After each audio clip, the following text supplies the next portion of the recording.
আল্লাহ এটা দাও, আল্লাহ এটা দাও, আল্লাহ এটা দাও, আল্লাহ এটা দাও, আল্লাহ এটা দাও। ধরে রাখার হিকমতের জন্য দোয়া করি না। সেজন্য আমরা অনেক কিছুই পাই, কিছু বুঝি, কিছু বুঝি না, কিছু চিনি, কিছু চিনি না, হারাই ফেলি। আচ্ছা সব কথা বাদ দেন, মা বাবার মতো নিয়ামত আছে? এই মা বাবার মতো নিয়ামতকে আমরা কি আসলে সম্মান কদর করতে জানছি? এরকম আল্লাহর দেওয়া নিয়ামত ধরে রাখতে জানি। এবার আওয়াজ দিয়ে বলেন, দোষ কাদের, ব্যর্থতা কাদের, কমতি কাদের? মনে রাখবেন, রব্বুল আলামিন আমাদেরকে আমাদের যোগ্যতার চাইতে বেশি দান করেছেন। আমাদের ইবাদত অনুযায়ী যদি আমাদের রিজিক আসতো, আমার মনে হয় এক প্লেট ভাতও হতো না। 50 বছরের নামাজ মিলে হয়তো এক গ্লাস ভাত হতো।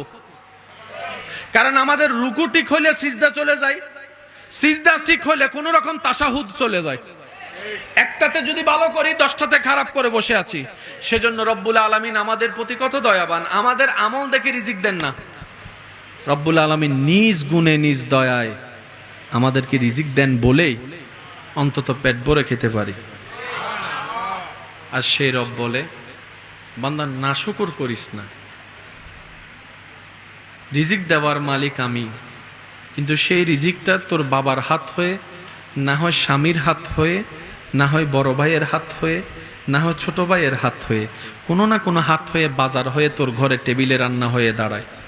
বান্দারে, কখনো তরকারি পছন্দ হয় নাই বলে ফেলে দিস না। রব্বুল আলামিন মেহেরবানি করে আমাদের এই যাবৎকাল যত প্রকার জানা অজানা গুনাহ সংগঠিত হয়েছে, আল্লাহ দয়া করে আমাদের সবার জীবনের গুনাহ মাফ করে দিন, বলি আমিন। আল্লাহ পাক মেহেরবানি করে আমাদের সবার মা বাবার গুনাহ মাফ করে দিন, আমিন।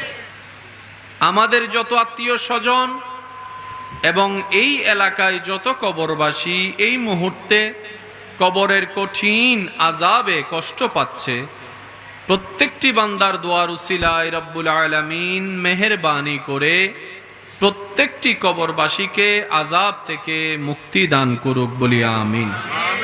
আল্লাহ তাআলা মেহেরবানি করে আমাদেরকে যে আশরাফুল মখলুকাত সৃষ্টির ভিতরে দান করেছেন, মানুষ হওয়ার সুযোগ দিয়েছেন। দিয়েছেন কে? আল্লাহ। একটু সবাই বলি কে? আল্লাহ। অন্যান্য পশু পাখি সৃষ্টিতে না ভেজে, না পাঠিয়ে